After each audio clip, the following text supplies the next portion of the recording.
Hello friends and my dear student, मैं मनीष कुमार आपका अपना चैनल मनीष मैथ मस्ती पर स्वागत करता हूं। आज हम लोग सेंट्रल टीटी का जो दिसंबर में एग्ज़ाम होने वाली है उसका न्यू बैच का शुभारंभ कर रहे हैं, जिसमें पढ़ाने का जो हमारा सिस्टम है वो सबसे पहले ये है कि मैथ जो स्टूडेंट मैथ नहीं जानते हैं उसके लिए पूरा बेसिक तरीका से मैथ को स्टार्ट करते हैं जीरो लेवल से। जिसको मैथ कुछ भी नहीं आता है उन विद्यार्थी को ज़्यादा लाभ होगा, हालांकि जिनको आता है उनको प्रीवियस ईयर का क्वेश्चन जो है जब सोल्व करेंगे तो उनको भी बहुत सारा फायदा मिलेगा। तो आप लोग वीडियो में बने रहे और पूरा चैप्टर बाय चैप्टर पढ़ाने का ये तरीका है। जैसे मैथ आज से स्टार्ट करने जा रहे हैं तो मैथ में किसी भी चैप्टर का पहले हम कंसेप्ट बताएंगे जीरो लेवल से, फिर जो है प्रीवियस ईयर का क्वेश्चन को प्रैक्टिस करवा देंगे। इसके अलावा 2021 में एग्ज़ाम हुआ था, 2021 में ही ना एग्ज़ाम हुआ था, तो 21 में जो एग्ज़ाम हुआ था उसका जो है जितना भी ऑनलाइन एग्ज़ाम हुआ था और जितना भी एग्ज़ाम हुआ है सारा क्वेश्चन का, चाहे वो मैथ हो या बाल विकास हो या पर्यावरण हो, चाहे हिंदी हो या संस्कृत हो, जो भी हो सारा का सारा जो है प्रीवियस ईयर के क्वेश्चन को जो है हम यहाँ पर सेट बनवा देंगे, चैप्टर बाय चैप्टर पूरा एक्सप्लेन कर देंगे, जिससे आपको जो है बहुत आसानी से सेंट्रल टीटी का एग्जाम निकल जाएगा। तो आइए शुरू करते हैं। सबसे पहले मैथ को पूरा जीरो लेवल से जानते हैं, ठीक है। तो सबसे पहले मैथ में संख्या के बारे में जान लेते हैं कि संख्याएं क्या होती है। तो आइए जानते हैं प्राकृत संख्या। सबसे पहले जानते हैं प्राकृत संख्या। देखिए प्राकृत संख्या किसको कहते हैं? गिनती की संख्या को प्राकृत संख्या कहा जाता है। जैसे 1 2 3 4 5 अनंत तक। तो जो काउंटिंग नंबर होता है, गिनती की संख्या होती है, वो प्राकृत संख्या होती है और काउंटिंग हम जो है 1 से ही शुरू करते हैं, इसलिए काउंटिंग नंबर जो है आपको गिनती की संख्या प्राकृत संख्या कहलाती है। इसके बाद आते हैं पूर्ण संख्या। पूर्ण संख्या किसको कहते हैं? तो प्राकृत संख्या के समूह में जीरो को भी सम्मिलित कर लिया जाए तो वो कहलाता है पूर्ण संख्या। जैसे 0 से स्टार्ट करेंगे, 0 1 2 3 4 5 ये इन्फिनिटी तक, अनंत तक, ये तो है आपको पूर्ण संख्या कहलाता है। अब जानते हैं प्राकृत संख्या, गिनती की संख्या को प्राकृत संख्या कहते हैं। पूर्ण संख्या, प्राकृत संख्या के समूह में 0 को भी सम्मिलित कर लिया जाए, यानी कि 0 से स्टार्ट हो, वो आपको कहलाता है पूर्ण संख्या। इसके बाद आते हैं सम संख्या के बारे में। सम संख्या क्या होता है? जो 2 से विभाजित हो जाए वो सम संख्या कहलाता है, यानी कि सम संख्या के अंत में 2 4 6 8 0 रहता है, वो सम संख्या कहलाता है।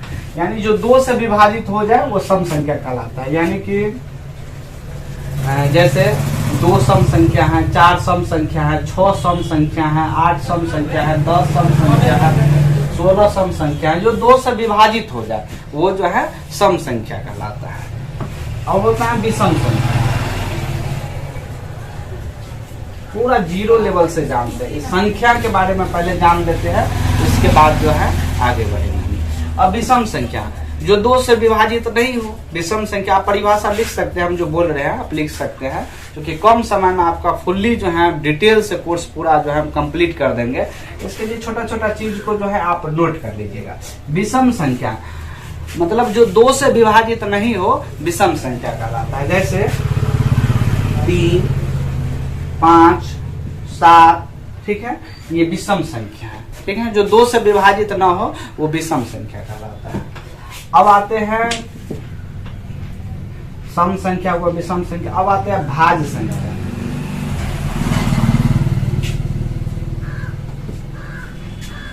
भाज्य संख्या किसको कहते हैं? तो भाज्य संख्या वैसी संख्या जो स्वयं एवं एक के अलावा किसी अन्य संख्या से भी विभाजित हो, वो क्या कहलाता है? भाज्य संख्या कहलाता है।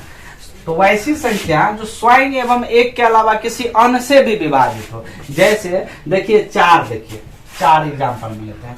या तो देखिए स्वयं एवं एक के अलावा, स्वयं मतलब 4 और 1, इसके अलावा ये किसी और संख्या से विभाजित हो रहा है, 2 से भी विभाजित हो रहा है, तो 4 जो है भाज्य संख्या हो गया। भाज्य संख्या किसको कहते हैं? वैसी संख्या जो स्वयं एवं एक के अलावा किसी अन्य संख्या से भी विभाजित हो, भाज्य संख्या कहलाता है। जैसे 6 देखिए, स्वयं 6 से भी विभाजित होगा, 6 जो है 1 से भी विभाजित होगा। तो देखिए स्वयं एवं 1 के अलावा किसी अन्य संख्या से भी कटे, यानी कि 3 से भी ये कटेगा 6, 2 से भी कटेगा 6, विभाजित होगा ना, तो ये सारा भाज्य संख्या कहलाता है।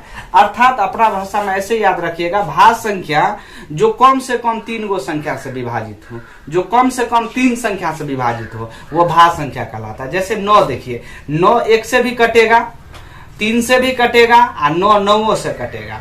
तो स्वयं से भी कटा, 1 से भी कटा, इसके अलावा 3 से भी कटा। तो स्वयं एवं 1 के अलावा किसी अन्य से भी कटना चाहिए, वही भाज्य संख्या कहलाता है। तो भाज्य संख्या समझ गया। अब आते हैं अभाज्य संख्या।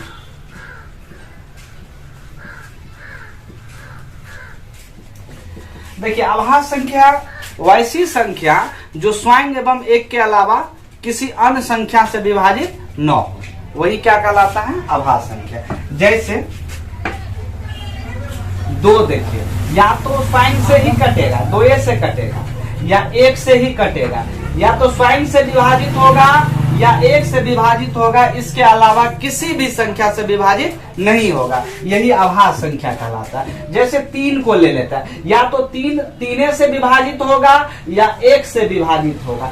3 जो है या तो 3 से कटेगा या 1 से कटेगा, तो ये आपको अभाज्य संख्या कहलाता है। यानी कि स्वयं एवं 1 के अलावा और किसी भी संख्या से विभाजित न हो, वही अभाज्य संख्या कहलाता है। एग्जाम्पल में 5 को भी ले लेते हैं, 5 या तो 5 से कटेगा या 1 से कटेगा, इसके अलावा और किसी भी संख्या से विभाजित नहीं होगा, तो ये हो गया अभाज्य संख्या।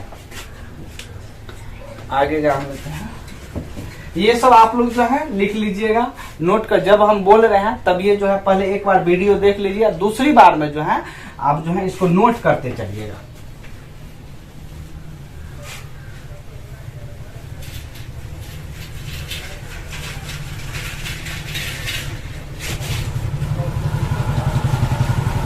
भाज्य अभाज्य हो गया। अब एक होता है परमेय संख्या और एक अप्रमेय संख्या, ठीक है। तो परमेय संख्या के बारे में थोड़ा जान लेते हैं। परमेय संख्या को जानने से पहले पूर्णांक संख्या के बारे में थोड़ा जान लेते हैं। पूर्णांक संख्या, देखिए पूर्णांक संख्या क्या होता है। पूर्णांक संख्या को संख्या रेखा पे प्रदर्शित कर रहे हैं, जैसे 0 1 2 3 4।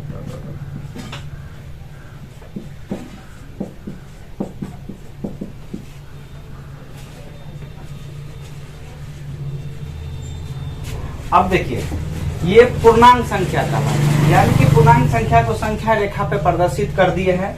यानी कि पूर्णांक संख्या की परिभाषा दी जाए तो आप इस प्रकार भी दे सकते हैं कि प्राकृत संख्या, देखिए यहाँ पे आपको दिखाई दे रहा है प्राकृत संख्या। प्राकृत संख्या देखिए 1 2 3 4, आगे आप जहां तक दे सकते हैं।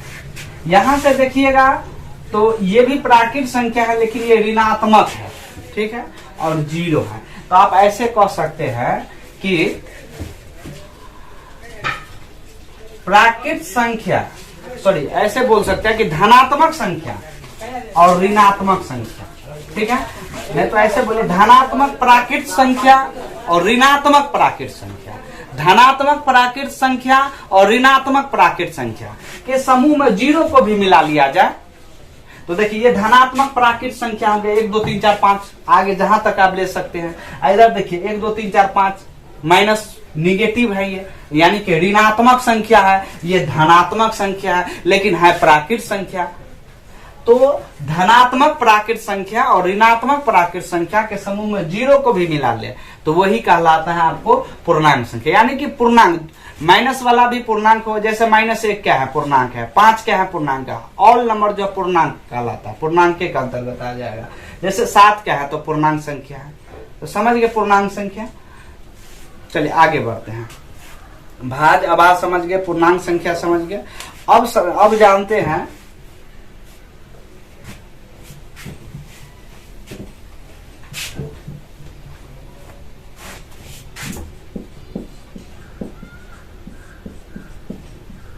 परिमेय संख्या और अपरिमेय संख्या।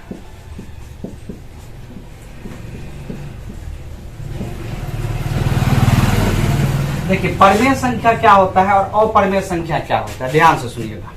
परिमेय संख्या जिसे p बाई क्यू के रूप में लिखा जा सके, जिसे p बाई क्यू के रूप में लिखा जा सके परिमेय संख्या कहलाता है।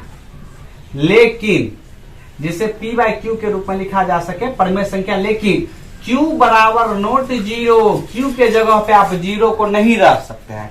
p और q के जगह पे कोई भी संख्या लिखिए, लेकिन q के जगह पर केवल जीरो का नहीं लीजिए, बाकी जो नंबर लेना है ले सकते हैं। वो सारा का सारा परिमेय संख्या कहलाता है। जैसे 2/5 ये परिमेय संख्या है, 5/3 ये परिमेय संख्या है, 7/5 परिमेय संख्या है, 8 क्या है परिमेय संख्या। जो p बाई क्यू के रूप में यानी कि जो बट्टा के रूप में लिखा जा सके वो परिमेय संख्या कहलाता है।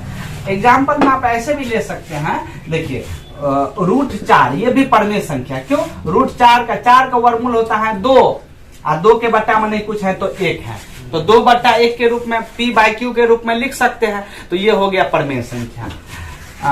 ऐसे भी बोल सकते हैं √16 का होता है 4 वर्गमूल और 4 के बट्टा में नहीं कुछ है तो 1 लिख सकते हैं, तो ये भी हो गया परिमेय संख्या। ठीक है, तो जो बट्टा के रूप में लिखा जा सके, जो p बाई क्यू जो भिन्न के रूप में लिखा जा सके परिमेय संख्या कहलाता है। ठीक है, जहां q बराबर नोट जीरो, यानी कि q के जगह पे जीरो नहीं लिख सकते, जैसे 2/0 नहीं लिख सकते, ये गलत हो जाएगा, ये गलत हो जाएगा, ये परिमेय संख्या नहीं होगी। अब आते हैं अपरिमेय संख्या। देखिए अपरिमेय संख्या ऐसे लिखिए, बोल सकते हैं जो p बाई क्यू के रूप में नहीं लिखा जा सके। ठीक है, परिमेय संख्या को p बाई क्यू के रूप में लिख सकते हैं, अपरिमेय संख्या को p बाई क्यू के रूप में नहीं लिख सकते हैं। नहीं तो अपना भाषा में आप ऐसे समझ सकते हैं कि जिसका परफेक्ट वर्गमूल नहीं निकलता है, जिसका परफेक्ट वर्गमूल नहीं निकलता हो अपरिमेय संख्या। जैसे देखिए √5 का वर्गमूल नहीं निकलेगा परफेक्ट वर्गमूल, तो ये जो है आपको अपरिमेय संख्या हो गया। √3 ये अपरिमेय संख्या हो गया। अब लेकिन √9 लिखेंगे तो 9 का हो गया 3, ये परफेक्ट हो गया। इसका मतलब 3 का बट्टा मानी कुछ है तो 1 हो गया, ये परिमेय हो गया। √9 परिमेय, लेकिन √10 यहीं पे करेंगे तो ये अपरिमेय। 10 का वर्गमूल परफेक्ट नहीं निकलता है। समझ रहे बात को? तो परिमेय अपरिमेय जान गए। संख्या के बारे में हम लोग आज थोड़ा सा जानकारी लिए हैं। आइए जानते हैं अगला टॉपिक। ये जो है हमारे एग्जाम के लिए समझिए 1 नंबर का गारंटी है कि अंकों के मान यहाँ से 1 नंबर हर एग्जाम में जो है यहाँ से पूछा जाता है। यानी कि अंकों के मान, अंक के मान 2 प्रकार के होते हैं। एक होता है फेस वैल्यू और एक होता है प्लेस वैल्यू।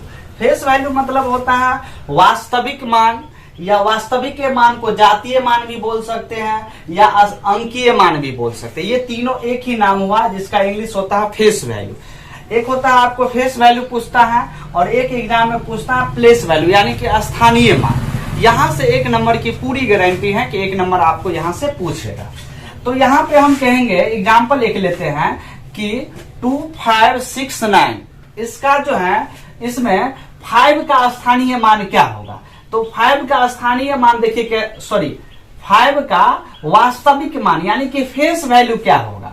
5 का फेस वैल्यू क्या होगा यानी कि वास्तविक मान क्या होगा, जातीय मान क्या होगा या अंकीय मान क्या होगा? इस तीनों में से कुछ भी पूछे, सभी का मतलब होता है एक ही मतलब होता है फेस वैल्यू। तो यानी कि वास्तविक मान, वास्तविक मतलब जो वास्तविक हो वही वास्तविक फेस वैल्यू कहलाता है। तो 2569 का वास्तविक मान अगर पूछेगा या जातीय मान पूछेगा या अंकीय मान पूछेगा तो 5 का 5 ही हो जाएगा, यही आंसर हो जाएगा हमारा। ठीक है, जिसका भी पूछे उसका वैल्यू चेंज नहीं होता। 5 का पूछेगा तो 5 ही, अगर 6 का पूछेगा फेस वैल्यू बताइए, वास्तविक मान बताइए, तो 6 का 6 ही होगा, ये चेंज नहीं होता है। लेकिन प्लेस वैल्यू जो हमारा होता है, स्थानीय मान जो होता है, वो चेंज हो जाता है। जैसे इसी में हम कहेंगे 5 का आप स्थानीय मान बताइए, तो कैसे लिखेंगे? 5 को 5 लिख देंगे और इसके बाद देखिए 2 अंक है तो 2 को शून्य दे देंगे, 2 जीरो दे देंगे। ये हो गया 500, ये हो गया इनका स्थानीय मान। ठीक है, ये चेंज हो जाता है। यहाँ पर हम कहेंगे 6 का स्थानीय मान बताइए। 2569 में 6 का स्थानीय मान बताइए, तो 6 लिख देंगे। 6 के बाद जितना अंक है उतना जीरो दे देंगे। 6 के बाद एक अंक था, एक शून्य दे दिए, यही हो गया आपको 60 जो है 6 का स्थानीय मान हो गया। अगर यहाँ पर 9 का स्थानीय मान पूछेगा तो 9 लिख देंगे। 9 के बाद कोई अंक नहीं है तो यहाँ पे शून्य नहीं देंगे, 9 ही हो जाएगा स्थानीय मान। समझ रहे बात को? तो स्थानीय मान, अजातीय मान, एक बार फिर से बोल देते हैं। फेस वैल्यू जो होता है, वास्तविक मान जो होता है वो चेंज नहीं होता। अगर 5 का पूछ रहा है फेस वैल्यू यानी कि वास्तविक मान, जातीय मान, अंकीय मान, तो 5 ही होगा। लेकिन स्थानीय मान जो है चेंज हो जाता है। जैसे यहाँ पे 5 का स्थानीय मान पूछा है तो 5 देकर 5 के बाद जितना अंक है उतना शून्य बैठा देंगे, उतना जीरो बैठा देंगे, वही हो जाएगा स्थानीय मान। और 1 नंबर आपका पूरा जो है आ गया। 1 नंबर आपको कवर हो गया। आज हमने संख्या के बारे में पढ़ा कि संख्या क्या होता है।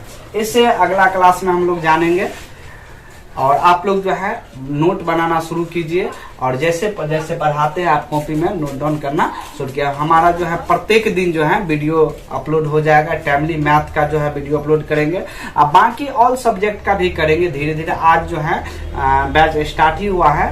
आज डेट हो गया 26, आज डेट है 26/7/22। आज से बैच स्टार्ट किए हैं और धीरे धीरे जो है बाल विकास का भी प्रीवियस ईयर जो भी खास करके ऑनलाइन जितना भी एग्जाम हुआ था पिछले वर्ष उसका सारा का सारा सेट मंगवाए हैं और सभी का जो है एक्सप्लेन जो है हम वीडियो के माध्यम से आपको कर देंगे। ठीक है, तो मिलते हैं अगला क्लास में। तब तक आप लोग ये नोट करके